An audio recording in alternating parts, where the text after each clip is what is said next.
So okay, guys, my name is Uzair Imran and I'm a digital marketer by profession. So I make videos related to the digital marketing. So आपने अगर channel को subscribe नहीं किया तो आप subscribe कर लें क्योंकि इसमें अमेजिंग वीडियोस हैं गाइस।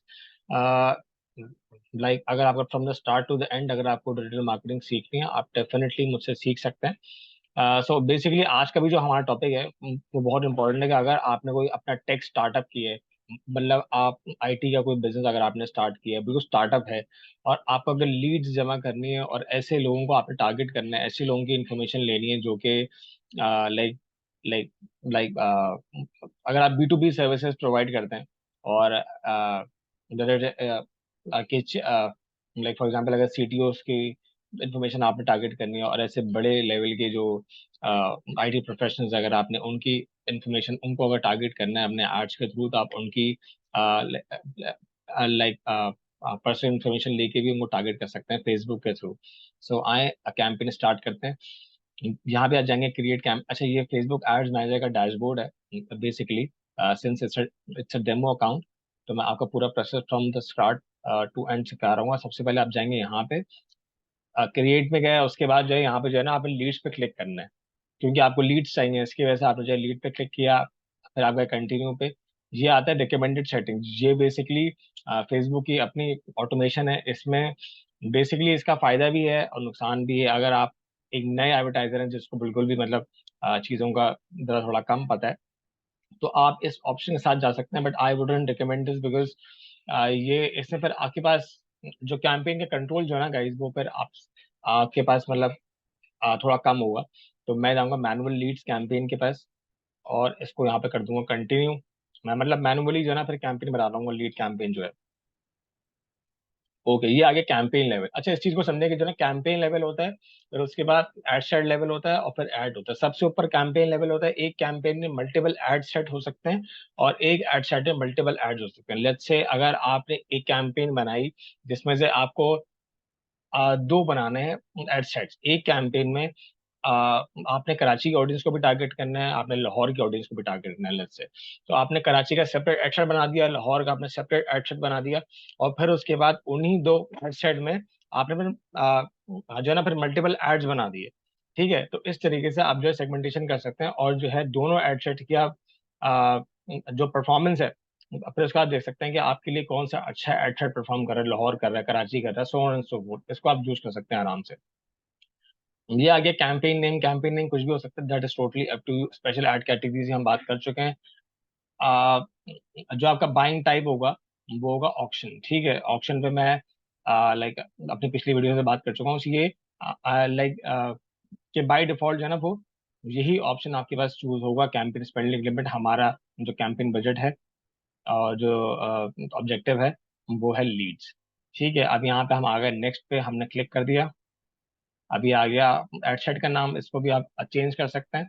अब अब फेसबुक हमसे पूछता है कि भाई कन्वर्जन लोकेशन क्या है। कन्वर्जन लोकेशन का मतलब ये है कि जब आपके ऐड पे क्लिक करे तो फेसबुक आपसे ये चीज पूछ रहा है कि उसको लेके कहाँ पे जाना है, क्या उसके वेबसाइट पे लेके जाना है। अगर आपकी कोई वेबसाइट है तो आप यहाँ पे जाए वेबसाइट को अटैच कर देंगे। जैसे ही कोई बंदा आपके ऐड पे क्लिक करेगा तो वो आपकी वेबसाइट पे जाके फिर जो है उसको लैंड करेगा। सही है। फेसबुक इंस्टेंट फॉर्म ये है कि उसको कहीं जाने की जरूरत ही नहीं पड़ेगी। सर वो उस ऐड पे क्लिक करेगा, वो फॉर्म जो आपने बनाया होगा वो उसको फिल करेगा। इंस्टेंट फॉर्म होता है, फिर वो फॉर्म जब वो सबमिट कर देगा वो वहीं के वहीं जो है फिर वो फेसबुक के पास जो है वो जमा हो जाएगा। ठीक है, तो ना उसको वेबसाइट पे ले जाने की जरूरत है ना उसको ऐप पे ले जाने की जरूरत है। ये वाला जो ऑप्शन है इंस्टेंट फॉर्म का, इससे आपको ये फायदा होगा कि आपको उसको कहीं लेके जाने की जरूरत नहीं, आप फेसबुक पे ही उससे वो फॉर्म भरवा सकते हैं। ठीक है, अगर आपको फेसबुक मैसेंजर पे लेके जाना है, अगर आप चाह रहे हैं कि उससे आप जो है खुद जो है डायरेक्ट मतलब चैट पे मतलब बात करें। ठीक है, वो फॉर्म बनाने के बजाय आप जो है चैट पे बात करें तो आप ये चीज भी पॉसिबल है। जैसे ही वो ऐड पे क्लिक करेगा वो आपके मैसेंजर जो है, जो आपका पेज है, बिजनेस का पेज है, कोई सा ही पेज है, जो आप सेलेक्ट करेंगे यहाँ पे तो वो जो है फिर आके पेज पे चलेगा। ऑटोमेटेड मैसेज बन सकते हैं आपसे पे, आप उससे फिर थ्रू मैसेंजर जो है मतलब सारी फेसबुक पे इंफॉर्मेशन आप दे सकते हैं। अगर आपको इंस्टाग्राम पे अगर उसको लैंड करवाना है, अगर आप ये वाला ऑप्शन अगर चूज करना है कॉल्स वाला, इसमें आपको नंबर प्रोवाइड करना पड़ेगा। अगर आपने उसको अपनी ऐप, अगर कोई आपकी अगर ऐप है तो आप उस पर भी टारगेट कर सकते हैं। तो बेसिकली हम यहाँ पे जा रहे होंगे कन्वर्जन लोकेशन के साथ इंस्टेंट फॉर्म के साथ, ठीक है। इंस्टेंट फॉर्म पे हम चले गए, उसके बाद हमने अपना पेज सेलेक्ट कर लिया, मेरा ये वाला पेज है, तो इसकी वजह से लाइक बाय डिफॉल्ट ये सेलेक्ट हुआ हुआ है। Since it's a draft campaign, इसकी वजह से मैं इसमें आप अपने हिसाब से जो है लाइक जो भी आपका पेज है वो आप सिलेक्ट कर सकते हैं। तो उसके बाद परफॉर्मेंस गोल क्या, फेसबुक जो है वो मुझे दो ऑप्शन दे रहा है। फेसबुक मुझसे बोल रहा है कि मैक्सिमाइज नंबर ऑफ लीड्स या तो maximize number of conversion lead. अब इन दोनों के मतलब अलग हैं, दोनों लग सेम है लेकिन दोनों के मतलब अलग हैं। अब मैक्सिमाइज नंबर ऑफ लीड्स जो है वो बाय डिफॉल्ट सेलेक्टेड था। इसका मतलब ये होता है कि फेसबुक ये आपको बोल रहा है कि वो आपकी जो लीड्स हैं आपके बिजनेस के लिए, आपके एड के लिए जो लीड्स हैं वो मैक्सिमाइज कर देगा, लेकिन quality like quality of lead जो है वो उसको गारंटी नहीं कर रहा कि लाइक कि जो वो लीड्स जो वो लेके आ रहा है उसकी क्वालिटी क्या होगी। एक तो हो गया क्वांटिटी ऑफ लीड्स और एक हो गया क्वालिटी ऑफ लीड्स। सही, quantity of lead for example समझें इसको कि अगर फेसबुक आपसे ये चीज कह रहा है कि मैं तुम्हारे लिए 1000 लीड्स लेके आऊंगा, लेकिन उसमें से मुझे नहीं पता कि वो उसकी क्वालिटी क्या होगी। बहुत से ऐसे लोग हैं जैसे लाइक फॉर एग्जाम्पल उनको अगर टेक में इंटरेस्टेड नहीं है, लेकिन आपका एड शो हो गया, उन्होंने आपका एड जो आपका लीड फॉर्म है उसको अगर फिल कर दिया, लेकिन जब आपने उनको लेटर जब आपने कॉल की तो उन्होंने बोला कि हमने तो कोई ऐसा फॉर्म नहीं भरा, या हमें तो इंटरेस्ट नहीं है, हमने तो खैर वैसे ही भर दिया था। तो इससे हुआ ये कि लीड्स तो बहुत सारी आ गई आपके पास, फेसबुक ने आपको चार्ज भी कर लिया फेसबुक ने आपको, लेकिन जो क्वालिटी जो है, जो इंटेंट जो है वो नहीं है, ठीक है। तो ये जो ऑप्शन है मैक्सिमाइज नंबर ऑफ लीड, इसके पास इसकी वजह से आपके पास क्वांटिटी ऑफ लीड तो बहुत ज्यादा रहेंगे लेकिन उनकी अच्छी क्वालिटी नहीं होगी, यही देखा गया यूजुअली, ठीक है। अब जो दूसरा ऑप्शन है वो ये है कि maximize number of conversion leads. इसमें देखिए बिल्कुल साफ साफ लिखा हुआ है ये, इसका इसका जो फोकस है वो बेसिकली मतलब क्वालिटी ऑफ लीड्स पे है। Okay, we will try to show ads to people most likely to convert after sharing their contact information with you। Facebook ने ऑटोमेटिकली, क्योंकि ये चीज कैसे पता है फेसबुक को, एल्गोरिदम चल रहा है पीछे, इंटेंट। फेसबुक उन लोगों को आपका एड शो करेगा जिसको फेसबुक को लगता है कि वो मोस्ट लाइकली टू कन्वर्ट हैं, अगर उन्होंने अगर आपको इन्फॉर्मेशन प्रोवाइड कर दी है, तो उनके पास इंटेंट है, परचेजिंग इंटेंट है, बाइंग इंटेंट है, तो वो आपके सर्विसेज, आपकी जो भी सर्विसेज हैं वो उसको लेने में इंटरेस्टेड होंगे। तो मुझे जो चाहिए बेसिकली, वो मुझे चाहिए क्वालिटी ऑफ लीड्स। तो मैं चाहूंगा maximize number of conversion leads, ऐसे लोगों को दिखाओ जो लाइक कन्वर्ट हो सकते हैं। अगर आपके पास सीआरएम है, आप सीआरएम सेटअप कर देंगे, सीआरएम पे बात हो चुकी है एक दफे पहले। उसके बाद आपको फेसबुक चार्ज किस चीज पे कर रहा है, इंप्रेशन में कर रहा है, बता चुका इंप्रेशन क्या होता है। इंप्रेशन बेसिकली अगर आपने अगर आपका ऐड किसी ने लाइक अगर देखा तो वो इंप्रेशन पे उसने आपको चार्ज कर लिया फेसबुक ने, ठीक है। उसके बाद आगे बजट। अब बजट में होता है दो टाइप बजट होते हैं, एक होता है डेली बजट, एक लाइफ टाइम बजट। ये मैं मल्टीपल टाइम एक्सप्लेन कर चुका हूँ। सो ये आपकी स्टार्ट डेट हो गई, ये मुझे अगर एंड डेट करनी है तो मैं इसकी एंड डेट भी लगा देता हूँ। एक एंड डेट मैं इसकी लगा रहा हूँ फॉर एग्जाम्पल 8 दिन, 8 नवंबर को ये कैंपेन जो है वो खत्म हो जाएगी। उसके बाद अब मैं आ गया, मेन चीज है यहाँ पे लोकेशन टारगेटिंग। लोकेशन टारगेटिंग में अगर आपको कंट्री वाइज चूज करना है या आपको अगर सिटी वाइज चूज करना है तो आप चूज कर सकते हैं, इसमें कोई मसला भी नहीं है। अब आ गई एडवांटेज ऑडियंस। ये एडवांटेज प्लस ऑडियंस जो है ये बेसिकली अभी आई है रिसेंटली। इसमें होता है कि फेसबुक आपकी ऑडियंस जो है वो खुद सेलेक्ट करता है, लेकिन मुझे फेसबुक की ऑडियंस सिलेक्शन पे बिल्कुल भी भरोसा नहीं है, तो इसकी वजह से मैं जाऊंगा स्विच टू ओरिजिनल ऑडियंस, ठीक है। यहाँ पे मैं ऑडियंस खुद सेट करूंगा अपने बिजनेस के लिए, जो कि एक टेक स्टार्टअप है। जैसे कि मैंने बताया था कि आज की केस स्टडी जो है वो बेसिकली एक टेक स्टार्टअप मैंने स्टार्ट किया है, लेट्स से एग्जांपल के तौर पे, और मैं उसके लिए रेलेवेंट ऑडियंस ढूंढ रहा हूँ, ठीक है। अब मुझे ऑडियंस, यहाँ पे मेरे पास दो ऑप्शन है, या तो मैं अपनी ऑडियंस नहीं बना सकता या तो मैं सेव्ड ऑडियंस भी यूज कर सकता हूँ। सिर्फ मेरे पास कोई सेव्ड ऑडियंस अभी राइट नाउ नहीं है, तो इसकी वजह से अब मैं ऐसे टारगेट कर रहा हूँ ऐसे लोगों को जिनको इंटरेस्ट हो सकता है। अब टेक स्टार्टअप है, मेरा B2B बिजनेस है, मैं 18 साल के लोगों को बिल्कुल भी टारगेट नहीं करूँगा, क्योंकि वो मेरी रेलेवेंट ऑडियंस नहीं है। अगर मैं कोई IT सॉफ्टवेयर बेच रहा हूँ तो क्या आपको आपको लगता है कि 18 साल वाले सॉफ्टवेयर को लेंगे? नहीं लेंगे वो, ठीक है। मैं स्टार्ट करूंगा लेट्स से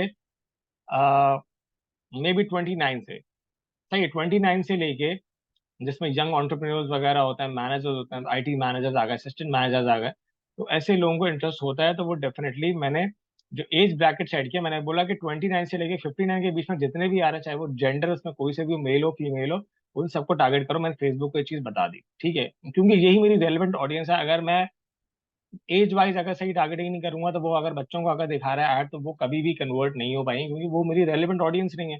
तो ऐड तो शो हो रहा होगा, लेकिन आपको फिर वो कन्वर्जन नहीं आएगी, आपका पैसा तो जाएगा जब वो ऐड शो हो, क्योंकि इंप्रेशन पे चार्ज कर रहा है। अभी आया था, आपको बताया मैंने कि इंप्रेशन पे चार्ज करेगा फेसबुक, किसी को दिखाएगा ऐड और आपको चार्ज कर लेगा। लेकिन क्या वो लोग कन्वर्ट होंगे, क्या वो लीड फॉर्म भरेंगे? वो शायद लीड फॉर्म ना भरे। ठीक है। अब आगे डिटेल टारगेटिंग। अब मैंने ये तो बता दिया फेसबुक को कि भाई 22 से ले मतलब 29 से लेकर 55 तक लोगों को टारगेट करो। लेकिन टारगेट किसको करो? क्या फार्मेसी के लोगों को टारगेट करो, इंजीनियरिंग को टारगेट करो, एरोप्लेन वालों को टारगेट करो, किसको टारगेट करना है? मैं उसको ये चीज बताएंगी। क्योंकि मेरा आईटी का टेक बेस्ड बिजनेस है, वो स्टार्टअप है। तो मैं ऐसे लोगों को बताऊंगा जिनको आईटी में इंटरेस्ट हो, जो सीटीओज हो, सही है, चीफ टेक्नोलॉजी ऑफिसर्स हो, जो बड़ी सी लेवल एग्जेक्टिव हो, जिनको इंफॉर्मेशन टेक्नोलॉजी में इंटरेस्ट हो, जिनको सॉफ्टवेयर में इंटरेस्ट हो, जिनको लैंग्वेजेस में इंटरेस्ट हो। तो इस तरीके के लोगों को टारगेट करूंगा मैं। तो डिटेल टारगेटिंग में मेरे पास आती है demographic wise targeting, age wise, gender wise से, कहाँ पे रहते हैं, क्या क्या उनके लाइफ इवेंट्स हैं, इंटरेस्ट बेस उनको किस चीज में इंटरेस्ट है, उनका बाइंग बिहेवियर क्या है, इन चीजों में। ठीक है। अब मैं यहाँ पे लिखता हूँ लेट्स से आईटी। अब ये आ गया आईटी में, IT decision maker for example, सही है, उनका वर्क है इस तरीके से है ना। डिटेल टारगेटिंग में ऐसे आ रहा है। लेट्स से मैं लिखता हूँ माइक्रोसॉफ्ट, लेट्स से। अब Microsoft is a big name in the IT industry. So अब माइक्रोसॉफ्ट में इंटरेस्ट किस किस लोगों को, इतने लोगों को फेसबुक बता रहा है कि माइक्रोसॉफ्ट में इंटरेस्ट है। सो आई एम अज्यूमिंग कि जिन लोगों को माइक्रोसॉफ्ट में इंटरेस्ट है, उनका टेक में भी इंटरेस्ट है, उनका टेक्नोलॉजी में इंटरेस्ट है, उनका बिजनेस सॉफ्टवेयर में इंटरेस्ट है। This is totally like subjective. अगर आपको लगता है कि आपकी जो टारगेट मार्केट है वो अगर इसमें नहीं है, तो आईफोन, लेट्स से मैं आईफोन नहीं, एप्पल को अगर मैं टारगेट करता हूँ, जिन लोगों को एप्पल के बारे में पढ़ना पसंद है, उसके बारे में रिसर्च करना पसंद है, उनको डेफिनेटली टेक्नोलॉजी और सब चीज़ों में इंटरेस्ट होगा, तभी तो वो पढ़े। मतलब कितने लोग हैं ऐसे जो आईफोन के बारे में बेसिकली पढ़ते हैं, खरीदने की बात नहीं कर रहा, लेकिन सिर्फ पढ़ने की बात कर रहा हूँ। तो ऐसे बहुत से कम लोग होंगे। तो इसकी वजह से मैं ऐसे लोगों को टारगेट कर सकता हूँ जिनको एप्पल के बारे में पढ़ना, एप्पल की न्यूज आ रही थी वगैरह वगैरह, उस चीज के बारे में पढ़ना, कंपनी के बारे में पढ़ने में उनको इंटरेस्ट है।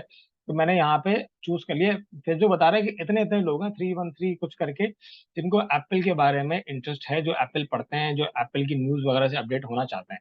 ठीक है। अब मैं कर रहा हूँ सीटीओ, सही है, चीफ टेक्नोलॉजी ऑफिसर, जो कि सबसे बड़ा होता है किसी भी कंपनी में टेक्नोलॉजी के लिहाज से, वो अपना टेक्नोलॉजी का हेड होता है। अब देखें, चीफ टेक्नोलॉजी ऑफिसर मैंने लिखा तो जॉब टाइटल, तो ऐसे जितने लोग हैं, जो तकरीबन को 64,164 से लेकर 75,000 कुछ करके लोग हैं, जो चीफ टेक्नोलॉजी ऑफिसर्स हैं। तो अगर मैंने इनको टारगेट करूंगा, इनको मेरा ऐड शो होगा, तो क्या मैंने इन लोगों को ऐड शो अब मैं क्यों करवा रहा हूँ? बेसिकली ये है कि ये हो रहे हैं डिसीजन मेकर्स। क्या पता लाइक अगर मेरा ऐसा बिजनेस है जो मतलब ऐसे टूल्स वगैरह आ, बना रहा है, तो क्या पता ये मुझसे आ, वो लीड फॉर्म भरें और फिर मैं इनको डायरेक्टली टारगेट कर सकता हूँ, और मैं इनको अपनी प्रोडक्ट को पिच कर सकता हूँ। इसकी वजह से मैं इन लोगों को टारगेट कर रहा हूँ, वरना और कोई वजह नहीं इनको टारगेट करने की। लेकिन आईटी मैनेजर्स हो गए जैसे, ठीक है, अब आईटी मैनेजर्स को मैं क्यों टारगेट कर रहा हूँ? क्योंकि ये डिसीजन मेकर्स होते हैं कंपनी में। ये जिस दिन कंपनीज में काम कर रहे हैं, आईटी डिसीजन मेकर्स आ गए, ये जिन दिन कंपनीज में काम कर रहे हैं, वहां पे बहुत चांसेस है कि ये कोई टूल ढूंढ रहा हूँ, कोई सॉफ्टवेयर ढूंढ रहा हूँ, तो अगर मैं वो सॉफ्टवेयर बना रहा हूँ, तो मैं इनको पिच कर सकता हूँ, मैं इनकी लीड फॉर्म लेके इनको मजीद इन्फॉर्मेशन प्रोवाइड कर सकता हूँ। तो इसके लिए अगर इनको मुझे अगर रीच आउट करना है, तो इनकी कॉन्टैक्ट डिटेल्स तो मेरे लिए इंपॉर्टेंट है ना। तो इसकी वजह से मैं इनको टारगेट कर रहा हूँ कि इनकी जब मेरे पास कॉन्टैक्ट डिटेल आ जाएंगे थ्रू लीड फॉर्म, तो मैं इनको डायरेक्टली अपने सेल्स वालों से बोल के मैं इनको टारगेट कर सकता हूँ। ठीक है।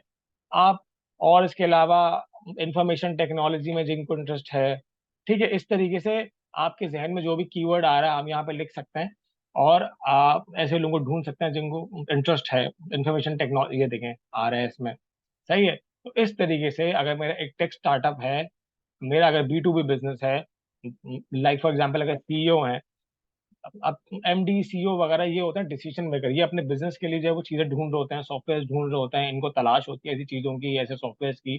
तो अगर इनको मेरा जो बिजनेस है वो डिस्कवर हो गया, लीड फॉर्म इन्होंने भेज दिया, तो मैं इनको अपने बिजनेस की जो जो चीजें वगैरह मैं उनको पिच कर सकता हूँ। तो ये होती है डिटेल टारगेटिंग। आप खास तौर पे ऐसे स्पेसिफिक लोगों तक पहुंच रहे हैं जिनको आपकी प्रोडक्ट में इंटरेस्ट हो सकता है, या जो आपको लगता है कि वो आपके लिए टारगेट, वो आपकी टारगेट मार्केट है, तो you have to reach the right audience with the right ad. मैं हमेशा से हर वीडियो में ये चीज बोलता हूँ कि कैंपेन बनाना शायद इतना मुश्किल नहीं है, लेकिन right targeting is very important. आपको राइट वक्त पे राइट एड के साथ right targeting, right audience targeting, अगर ऑडियंस आगे पीछे की होगी या इरेलीवेंट होगी, वो कभी भी कन्वर्ट नहीं होगी। आपका बहुत सारा पैसा लग जाएगा, लेकिन आपको ये सीखते सीखते बहुत टाइम लग जाएगा कि आपको किन लोगों को अपना ऐड दिखाना है। तो डिटेल टारगेटिंग वो आपको अलाउ करता है कि आप स्पेसिफिक टारगेटिंग कर सकते हैं, अपना पैसा बचा सकते हैं और नैरो ऑडियंस के साथ आप जा सकते हैं। ठीक है। मैनेजमेंट हो गया, बिजनेस हो गया, इसमें बहुत सी चीजें हैं, उसमें आप ऐड कर सकते हैं अपने हिसाब से जो आपको सही लगे। तो आपको भी बता रहा है कि जितने आपके सब चीजें उसके हिसाब से जो आपकी डेली रीच है, मतलब इतने लोगों तक, तकरीबन 2600 से लेकर 7400 तक की आपकी डेली रीच होगी। ठीक है। जैसे जैसे मैं ऑडियंस बढ़ाता जाऊंगा, तो ये जो डेली रीच है वो बढ़ जाएगी। लेट्स से अगर मैं पूरे पाकिस्तान को टारगेट कर रहा हूँ, तो लाइक कोई 25 करोड़ अगर लोग रहते हैं पाकिस्तान में, तो उस वक्त जो डेली रीच होगी वो फिर बहुत ज्यादा हो जाएगी। लेकिन मैं टारगेट कर रहा हूँ सिटी वाइज, तो अगर सिर्फ कराची में अगर लेट्स से अगर 4 करोड़ लोग रहते हैं, तो 25 करोड़ बड़ा है, या जो है वो अपना 4 करोड़ बड़ा है। 4 करोड़ लोगों को ऐड कर रहा हूँ तो मेरी ऑडियंस वैसी ही छोटी हो गई, लेकिन मेरी ऑडियंस बहुत स्पेसिफिक हो गई। स्पेसिफिक से चांसेस ये होंगे कि मेरी जो अच्छी लीड्स मुझे मिल सकती है। ठीक है। अब ये हो गया एडवांटेज। डिटेल टारगेटिंग मुझे इसको नहीं करना, क्योंकि इसमें बियॉन्ड द टारगेटिंग वगैरह मतलब फेसबुक अपना वो बताता है, लेकिन मैं इसको नहीं जाऊंगा। अगर मुझे इस ऑडियंस को सेव करना है, मैं चाहता हूँ कि इसी ऑडियंस को मैं बाद में भी यूज कर लूँ, तो मैं सेव कर लूंगा। जब मैं अगली कैंपेन बनाऊंगा तो सेव्ड ऑडियंस में जब मैं जाऊंगा, तो मैं इस ऑडियंस को भी यूज कर सकता हूँ, एक नाम दे दूंगा इस ऑडियंस को। अब हो गया प्लेसमेंट। क्या फेसबुक मुझसे पूछ रहा है, अब ये तो हो गया। अब ये बताओ कि अपना ऐड कहाँ कहाँ दिखाना है आपने। ठीक है। तो अब यहाँ पे आप जा सकते हैं, अगर आपको ऑटोमेटिक प्लेसमेंट्स के साथ जाना है, ऑटोमेटिक के साथ चले आप, ऑल प्लेसमेंट्स होगा। ठीक है। लेकिन अगर आपको अगर ऑप्शन चूज करने हैं, तो आप चूज भी कर सकते हैं कि अगर लेट्स से मुझे अगर इंस्टाग्राम पे अपना ऐड नहीं दिखाना, मैं जाऊंगा मैन्यू। फेसबुक मुझसे बोल रहा है कि ऑटोमेटिक पे चलेगा, कोई मसला नहीं है, लेकिन मुझे आ, फेसबुक की बात को नहीं मानना है, मुझे जाना है मैनुअल प्लेसमेंट में। मुझे लगता है कि जो मेरी टारगेट ऑडियंस है वो फेसबुक पर है, लेकिन वो इंस्टाग्राम पे नहीं है। तो मैं यहाँ से इंस्टाग्राम को सेलेक्ट कर दूंगा कि मुझे अपना ऐड नहीं दिखाना। मुझे ऑडियंस नेटवर्क पर बहुत ज़्यादा बात कर चुका हूँ, ऑडियंस नेटवर्क पर मुझे अपना ऐड नहीं दिखाना। तो इससे होगा ये कि फेसबुक और इंस्टाग्राम की ऑडियंस तो ज़्यादा होगी, लेकिन मैंने इंस्टाग्राम को डीसेलेक्ट कर दिया, तो अब मेरी ऑडियंस का साइज तो कम हो गया। लेकिन अगर मेरी सारी रेलेवेंट ऑडियंस अगर फेसबुक पे ही है, तो मैं अपना इंस्टाग्राम पे ऐड क्यों दिखाऊं? अगर मुझे लगता है कि इंस्टाग्राम से मुझे अच्छी क्वालिटी लीड्स नहीं मिलेंगी, तो मैं अपना ऐड वहां पे क्यों दिखाऊं? तो इसकी वजह से that is totally up to you. अगर आपको लगता है कि आपकी ऑडियंस इंस्टाग्राम पे अच्छी है, तो आप उसको भी लेके चलें, लेकिन बहुत नैरो टारगेटिंग भी नहीं करेगा कभी भी। बहुत ब्रॉड ऑडियंस आपने बहुत जो है टारगेटिंग बहुत ब्रॉड नहीं करनी है, बहुत नैरो भी नहीं करनी। ठीक है।